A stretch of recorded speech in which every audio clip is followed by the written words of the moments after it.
Dear human, dear soul, I welcome you to my podcast series, Conversations with the Universe. Since a near-death experience, I have the gift to communicate with subtle levels of the cosmos.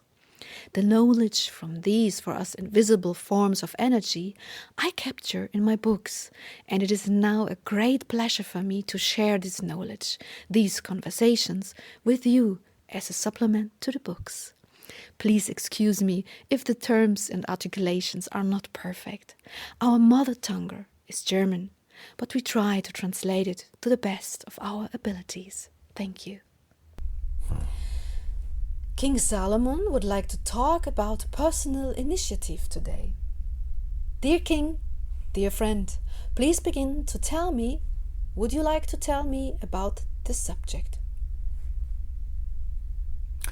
An important component in order to reach your goals as well as your wishes is personal initiative.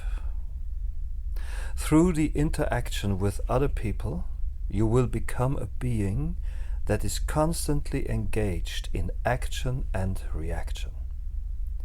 In your world of power, driven by the ego without conscious being, the doctrine of personal initiative is like gasoline for the motor of your soul. This is how you would call it in your day. Yes. Your interior energy drives your heart, but also, unfortunately, the ego. These two components of propulsion move you and your bodies, spiritually as well as physically.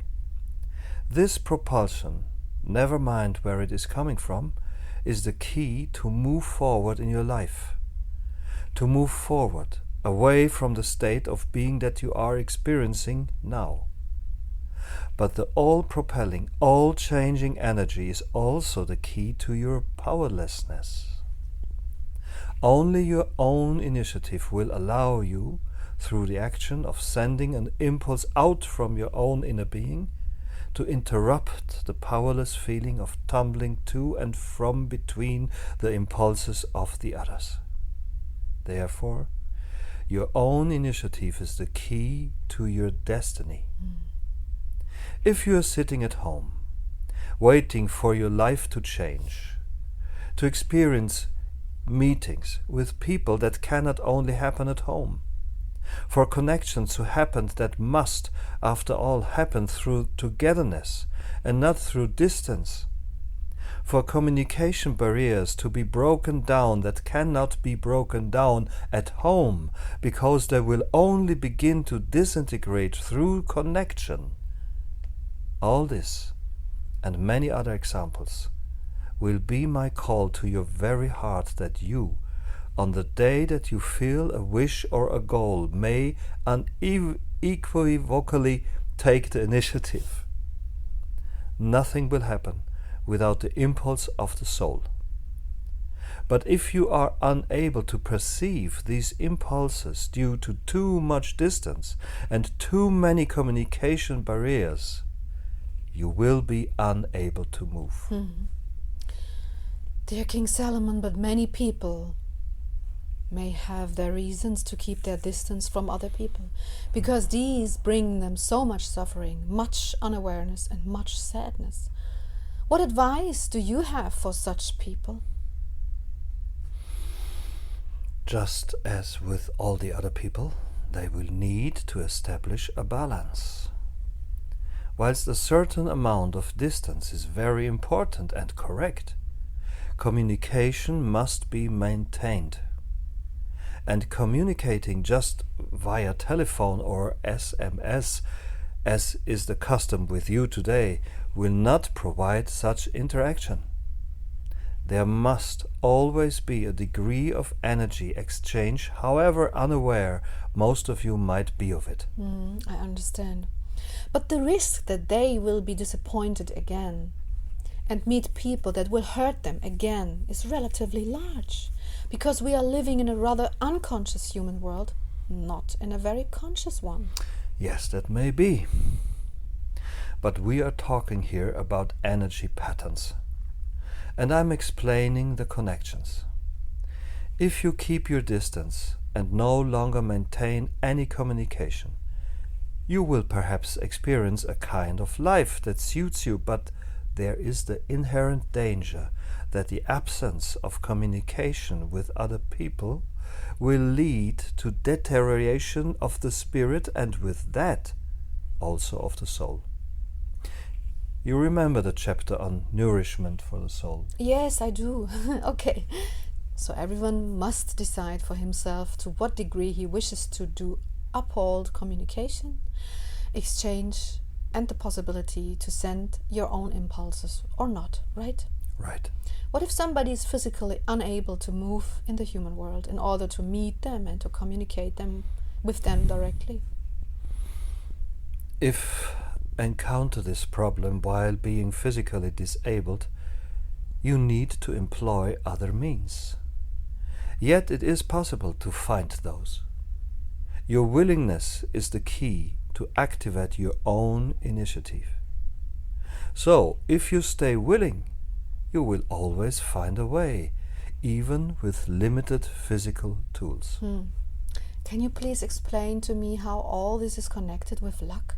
For instance, if someone has not yet managed through his own initiatives to accumulate even enough well-earned luck, doesn't this sometimes seem a bit like a waste of effort? No. None of your impulses are ever wasted. Either they will bring you material joy, or they will instruct your soul. And through this, you will add to your store of knowledge. All experiences, no matter how insignificant they may seem, are part of your soul energetics. If you understand this, you will walk each bridge and each path in a new way, gratefully and ready for the next step. King Salomon, we live in a world with billions of people in it, and some of them have accumulated more well-earned luck in the course of several lives, some less. Some are loving and some are not at all. Therefore, I can understand when in this world you lose every, ambition and motivation to believe that even the small light that you are can create any effect, moving anything, achieve anything in this mass of beings. This question points to an inaccuracy, Sylvia. You ask with the ambition to achieve something in a multitude of billions. Yes. But what about the world of the individual, the family, your circle of friends, your colleagues, and so forth? The world in which you are trying to move will change when you change your ambition. Yes, but what is so bad about having the ambition to achieve great things, but maybe not having the tools, as in the chapter on luck and the energy of initiative? Your way of thinking is very unusual. Very few people wish to move much. Most of them just wish to form their own life. You mean they don't wish to move much? Understand. Well then, please answer the question for them and me. Those who experience various blockades because of the luck they have not yet created will continue to learn bit by bit about developing the initiative to create their own luck through all the tools that I've already named: communication, willingness, activity, and so on and so forth. Okay, and what about those that have great ambitions and then realize that destiny may have put roadblocks on their path? This also applies to them. They must gather experience for the soul through their actions, and thereby find the key to the so-called luck and to create it. The tools are always the same. You only have to find your inherent motivation to use them. If others are not motivated to change the world, but only to move others or to form their own lives, then they have chosen this task and this goal. Without passing judgment, the cosmos will support each and every one of you in their actions. Therefore, let me point out again. It is the activity of the spirit, and with that also your body, that shapes your destiny. Wow. That's a very nice sentence. Well, if somebody has no more impetus and no more energy in his soul, I know we have talked about this before, then he can, of course, not find enough energy for any kind of initiative. Then he has to do other things first, right? Right. To find your own center, to rest, to relax, to live, to enjoy. Those would be the first steps before your own energy is strong enough to be directed outside again. I understand. What about people who have lots of initiative and are constantly being blocked by the slowness of other people? One way of being human is being slow. For even this, dear Sylvia, depends on your own perception. Their perception is different.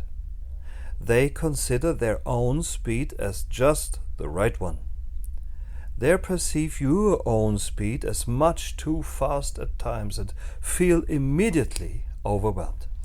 Understand. Well, that's a different subject.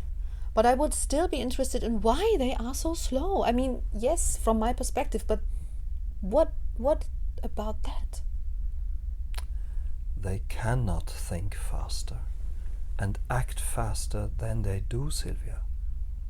They are always directing their attention at too many things at the same time, so that all of this is costing them so much energy that they very seldom have got enough energy to do one thing quickly and correctly. Yes, it's unbelievable. Is it a matter of concentration? Yeah, absolutely. You have come back to the matter of soul consciousness. If you are conscious of your soul, you will be able to concentrate intensely, much more intensely on a matter than others. Therefore, you will be far, far more efficient and fast when it comes to the matter at hand, but at the same time, you will block out other matters. Others, however, think that they have to and must do all sorts of things at the same time. I know what you mean. When, for instance, you have a family, children, and all sorts of obligations that come with a family life, then you are constantly directed from an internal impulse that you would need your own, initiative in order to fulfill this dream or to get you to reach your goal beside the family. But these people cannot say, well, you know, guys, have a good day. I will be looking after my goals now. When the children are hungry and need something to eat or whatever to do, what should these people do?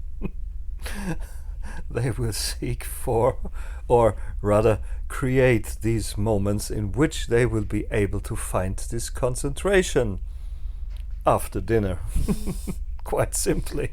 Yes, I know, you say quite simply, and I can already hear everyone saying, well, it sounds simple, but it is not.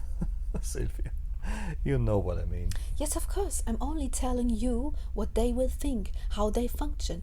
They always find excuses.